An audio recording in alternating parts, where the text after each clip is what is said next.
बच्चों स्वागत है आपका एक और नई वीडियो में। तो बच्चों क्लास 12th की केमिस्ट्री का जो यूनिट 1 है था ठोस अवस्था, उसका ये 22वां वीडियो है। अगर आपने इससे पहले के जो 21 वीडियो हैं वो नहीं देखे हैं तो उन्हें ज़रूर देखिए। उन सभी का लिंक आपको इस वीडियो के नीचे डिस्क्रिप्शन बॉक्स में मिल जाएगा। उन सभी की प्लेलिस्ट बनी हुई है, प्लेलिस्ट का लिंक है वो साथ के साथ में एक ही साथ सभी की। साथ ही साथ आप प्लेलिस्ट में जाकर भी हमारी जो वीडियो हैं पुरानी क्लासेज हैं इस यूनिट की उन्हें देख सकते हैं। और बच्चों अगर आप हमारे चैनल पर नए हो तो चैनल को सब्सक्राइब ज़रूर करें ताकि जो भी वीडियो हम अपलोड करते हैं उसका नोटिफिकेशन आपके पास तक पहुंच जाए। और बच्चों जो भी आपके दोस्त हैं साथी हैं उनके पास तक हमारी वीडियो को शेयर ज़रूर कीजिए, क्योंकि लॉकडाउन चल रहा है। इस समय बच्चों की जो पढ़ाई है वो अवरुद्ध हो चुकी है, तो हम नहीं चाहते कि बच्चों की पढ़ाई का नुकसान हो। तो इसलिए हम क्या कर रहे हैं, ऑनलाइन क्लास जो प्रोवाइड अपने इस यूट्यूब चैनल पर कर रहे हैं। तो अपने सभी साथियों हमारी वीडियो को शेयर ज़रूर करें। और अगर आपको हमारी वीडियो अच्छी लगती है बेटा, वीडियो को लाइक ज़रूर करें, कमेंट और भी करके बताएं। तो देखिए बेटा, आज का जो हमारा टॉपिक है, और एक बात मैं आपको बता दूं, अगर आप जो है आज की क्लास को समझना चाहते हैं तो पहले आप क्लास 20 देखिए, फिर 21 देखिए और फिर 22वीं देखिए। अगर आपने वो नहीं देखी है, अगर आप शुरू से देख रहे हैं तो बहुत ही अच्छी बात है। लेकिन अगर आप चाहते हैं कि आपको आज का टॉपिक समझ में आए तो आप पहले क्लास 20 देखिए, फिर 21 देखिए, तब इसको देखिए तो आपको ज़्यादा अच्छा समझ में आएगा। तो देखिए बच्चों, अब आज का हमारा टॉपिक है बिंदु दोष के प्रकार। देखो, इससे पहले की जो वीडियो थी उसमें मैंने आपको पढ़ाया था परमाणविक दोष और इलेक्ट्रॉनिक दोष। ओके, तो मैंने आपको बताया था कि जो परमाणविक दोष है बच्चों वो दो प्रकार का होता है। परमाणविक दोष नंबर 1 बिंदु दोष और दूसरा जालक दोष। तो बच्चों जो जालक दोष है उसे हम सबसे लास्ट में पढ़ेंगे। तो जो पहले बिंदु दोष है वो मैंने आपको उसमें इससे पहले की जो वीडियो है उसमें पढ़ा दिया है बिंदु दोष क्या होता है। तो आज की वीडियो में हम यही जानेंगे बिंदु दोष के प्रकार। तो बिंदु दोष जो है यह दो प्रकार का होता है। नंबर 1 है रस समीकरण मितीय दोष और नंबर बी अर्थात 2 आप इसे कह सकते हैं अरस समीकरण मितीय दोष। समझ में आ गया? तो बिंदु दोष कितने प्रकार का हुआ बेटा? 2 प्रकार का। नंबर 1 रस समीकरण मितीय दोष और नंबर 2 अरस समीकरण मितीय दोष। अब देखिए, जो रस समीकरण मितीय दोष होता है उसे हम इंग्लिश में कहते हैं स्टोइशियोमेट्रिक डिफेक्ट। किसी बुक में आपको स्टोइशियो मिलेगा, किसी बुक में आपको स्टाइकियोमेट्रिक दोष मिलेगा। तो कन्फ्यूज बिल्कुल ना हो, आप बस ध्यान रखें इंग्लिश की जो स्पेलिंग है उसको। ओके, तो बच्चों देखिए रस समीकरण मितीय दोष होता क्या है, ये इम्पोर्टेंट है और यहाँ से ज़्यादातर क्वेश्चन आता है। ओके, तो जब किसी क्रिस्टल जालक में दोष उत्पन्न होने के पश्चात, तो क्रिस्टल जो जालक होता है उसमें दोष उत्पन्न होने के बाद की बात यहाँ पर की गई, दोष उत्पन्न होने के पश्चात उनके आयनों का मतलब धनायनों व ऋणायनों के अनुपात में कोई परिवर्तन नहीं होता। ओके, तो इसमें होता क्या है कि जो क्रिस्टल जालक होता है उसमें दोष उत्पन्न होने के पश्चात में उसके जो आयन है अर्थात धनायन और ऋणायन उनके अनुपात में क्या नहीं होता, कोई परिवर्तन नहीं होता। इसे हम क्या कहते हैं, रस समीकरण मितीय दोष या स्टाइकियोमेट्रिक दोष हम इसे कहते हैं। वो कैसे, तो मैं आपको समझाऊंगा इस एग्जाम्पल के थ्रू। बेटा अगर रस समीकरण मितीय दोष आपके एग्जाम में आता है तो आप इतना लिखेंगे और उसके बाद ये जो डायग्राम है इसको ज़रूर बनाएंगे और एक काम जरूर कर लेंगे, इसको आप डॉट डॉट से ऐसे जो है क्या कर लेना, जोड़ लेना। ओके,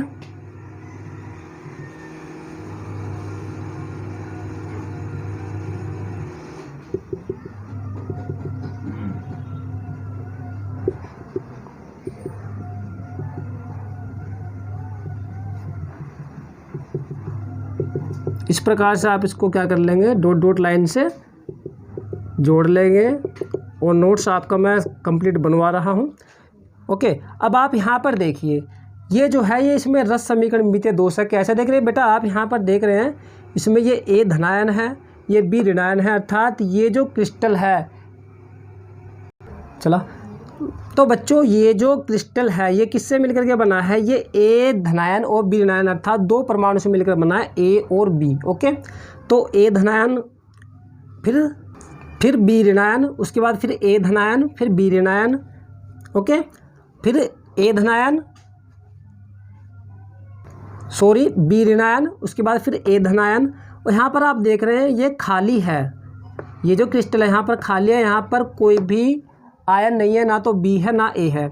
ओके, तो ए के बाद यहाँ पर क्या आना चाहिए, यहाँ पर बी ऋणायन आना चाहिए था, उसके बाद फिर ए धनायन है। ओके, इसका क्रम सही चल रहा है।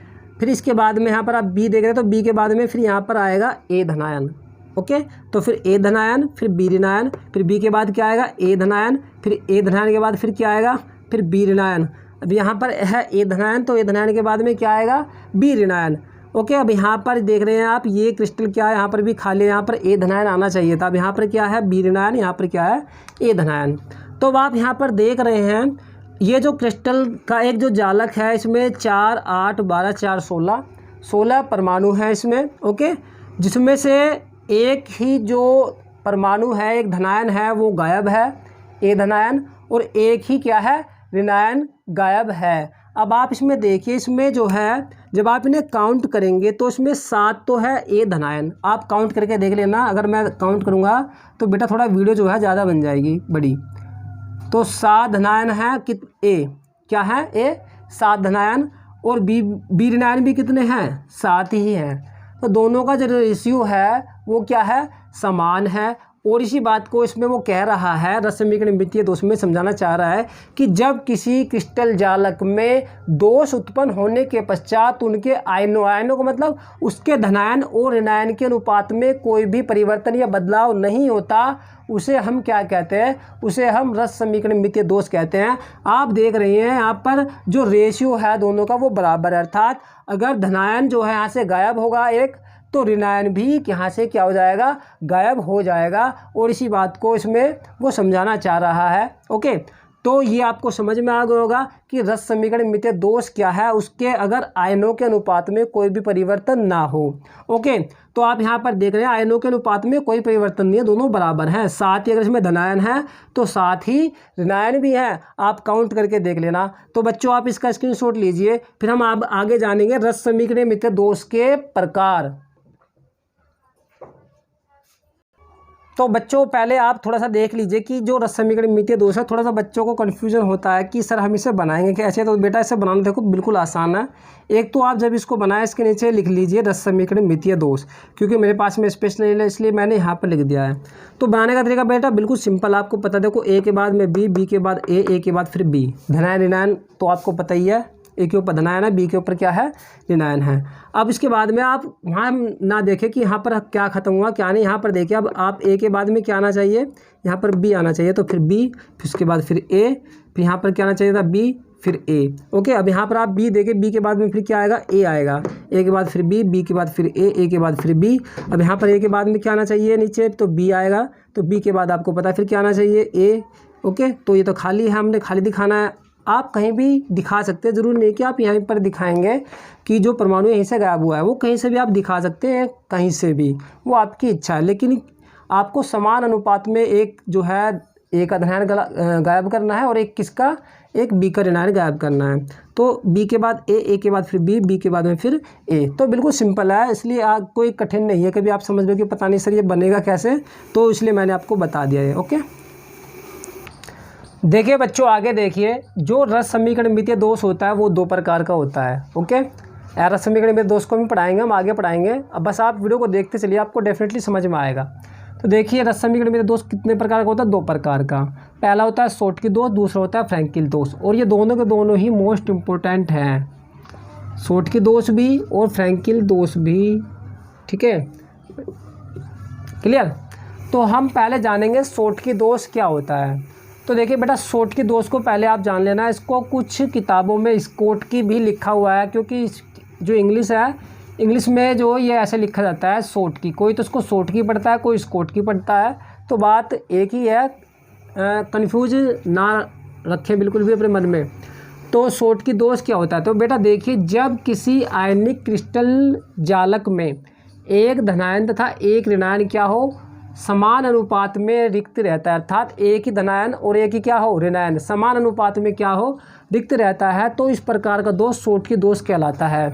ओके, और जो शॉर्टकी दोष है किस किस में मिलता है, वो मिलता है सोडियम क्लोराइड अर्थात NaCl में, सीजियम क्लोराइड अर्थात CaCl में, सीजियम क्लोराइड KCl अर्थात पोटेशियम क्लोराइड में और KBr अर्थात पोटेशियम ब्रोमाइड आदि में क्या मिलता है, सोडिक की दोष। एग्जाम्पल याद कर लेना, क्योंकि कभी कभी पूछ लिया जाता है कि जो सोडिक की दोष है किस में मिलता है या किस में नहीं मिलता है। 3 एग्जाम्पल इसमें देगा, चौथा किसी और में से दे देगा। समझ में आ गया? तो पहले आप इसको समझिए, ये प्रभाव मत देखिए भी, आप इतना समझ लिया आपने कि जब किसी आयनिक क्रिस्टल जालक में एक जो धनायन है क्या है, धनायन, और एक ही ऋणायन क्या हो, समान अनुपात में रिक्त हो। ओके, समान अनुपात में रिक्त होना चाहिए, एक धनायन और एक ऋणायन। ऐसा नहीं कि धनायन तो उसमें से गायब हो जाए लेकिन ऋणायन गायब ना हो। तो एक धनायन और एक ऋणायन दोनों क्या हो, समान ही अनुपात में रिक्त रहने चाहिए। ओके, या अनुपस्थित होने चाहिए। तो इस प्रकार के दोष को हम क्या कहते हैं, सोडिक की दोष कहते हैं। जैसे आप यहाँ पर डायग्राम देख रहे हैं बोर्ड पर, यहाँ पर है ए धनायन, यहाँ पर बी ऋणायन, यहाँ से क्या गायब हो गया, ए धनायन गायब है, यहाँ पर फिर बी ऋणायन है। आपको पता है ए के बाद में फिर अब क्या आएगा, बी, तो बी पे क्या है, ऋणायन लिया है हमने। ओके, फिर ए धनायन, फिर बी ऋणायन, फिर ए धनायन। अब यहाँ पर बी है तो बी के बाद में क्या आएगा, ए, तो ए धनायन। यहाँ ए धनायन के बाद में बी ऋणायन आना चाहिए था, लेकिन यहाँ पर क्या हो गया, वो रिक्त है। समान अनुपात में देख रहे हैं आप, यहाँ से एक धनायन गायब है, यहाँ से एक बी ऋणायन गायब है। आपको पता है बी ऋणायन के बाद ए धनायन, फिर ए धनायन के बाद फिर बी ऋणायन, फिर ए के बाद फिर बी के बाद फिर ए के बाद फिर बी के बाद फिर ए। यही क्या है, सोडिक की दोष। तो आप देख रहे हैं कि एक जब कोई आयनिक क्रिस्टल जालक होता है उसमें क्या होता है, एक धनायन और एक ऋणायन समान अनुपात में क्या होता है, रिक्त रहता है। तो रिक्त है, यहाँ पर आप देख रहे हैं रिक्त है, तो इसी को हम क्या कहते हैं, सोडिक के दोष कहते हैं। एग्जाम्पल आपके सामने है। अब मैंने यहाँ पर एक हेडिंग लिखी है नोट, चाहे तो आप इसके नीचे नोट ना लिख करके डायरेक्ट ऐसे लिख लें, प्रभाव खाली। ओके, तो नोट मैंने से लिख दिया, थोड़ा सा इंपॉर्टेंट है, कभी कभी पूछ लेता है कि जो सोडिक की दोष होता है उससे जो है जो क्रिस्टल है, क्रिस्टल पर क्या प्रभाव पड़ता है सोडिक की दोष से। ओके, तो क्या प्रभाव पड़ता है, इससे क्रिस्टल का जो घनत्व है वो कम हो जाता है। कम कैसे हो जाता है घनत्व, तो देखिए बेटा, पहले आप इसमें सारे बॉक्स गिनिए कितने हैं। यहाँ पर भी अगर परमाणु होता तो कितने परमाणु होते, टोटल 16। अब यहाँ से एक तो बी गायब है और एक यहाँ से बी गायब, यहाँ से एक ए गायब है, तो 2 परमाणु गायब हो गए, है ना। तो अब कितने रह गए, कुल 14। जब 14 होंगे, 2 परमाणु गायब होंगे, सीधी सी बात है जो घनत्व है तो वो क्या होगा, वो डेफिनेटली कम होगा। जबकि इसका जो आयतन है, आयतन में इसकी कोई कमी नहीं हो रही है। ओके, तो बेटा पहले आप इसका स्क्रीनशॉट लीजिए। तो बच्चों देखिए, एक फॉर्मूला आपने फिजिक्स में पढ़ा होगा, फिजिक्स में क्या समय भी पढ़ाया मैंने, जब यूनिट सेल का आयतन आपको निकालना सिखाया था।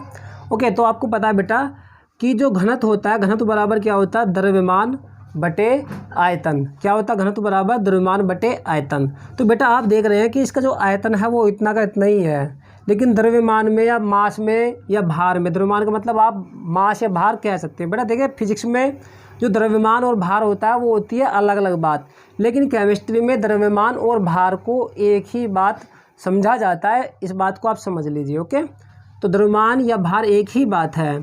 तो घनत्व बराबर होता है द्रव्यमान बटे आयतन।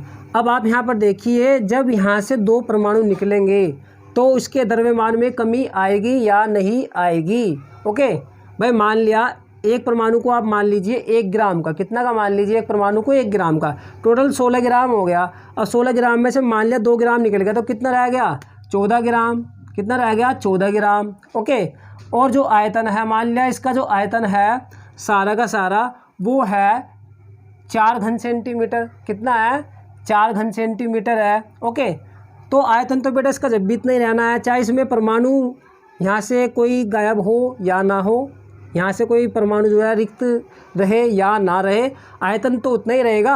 अब क्योंकि आयतन तो उतना ही रहना है, अगर मान लिया परमाणु है हमारे 16 के 16, ये 4 है, तो 4 से काटेंगे 4 चौक 16। ओके, जब हम 4 से 14 काटेंगे तो पॉइंट में आएगा ना 3 समथिंग आएगा, है ना। तो आप देख रहे हैं कि जो घनत्व है, घनत्व में क्या हो रही है, कमी हो रही है। तो सीधी सी बात यह है कि जो सोडिक की दोष होता है, इसका क्रिस्टल पर क्या प्रभाव होता है, इससे जो क्रिस्टल होता है उसका घनत्व कम हो जाता है। तो क्यों जाता है ये आपको समझ में आ गया होगा। ओके, तो बच्चों ये थी आज की हमारी क्लास, जिसमें मैंने आपको समझाया रस समीकरणमितीय दोष क्या होता है, सोडिक की दोष क्या होता है। इससे जो आगे की क्लास होगी इसमें मैं आपको पढ़ाऊंगा फ्रैंकिल दोष, रस समीकरणमितीय दोष। ओके, और एक और आपको बचा है जालक दोष। तो जितने भी बचे हैं हम आगे की वीडियो में चर्चा करेंगे। तो दोस्तों मिलते हैं हम एक और नई वीडियो में। तब तक के लिए नमस्कार, जय हिंद, जय भारत। अपना ख्याल रखिए और पढ़ते रहिए।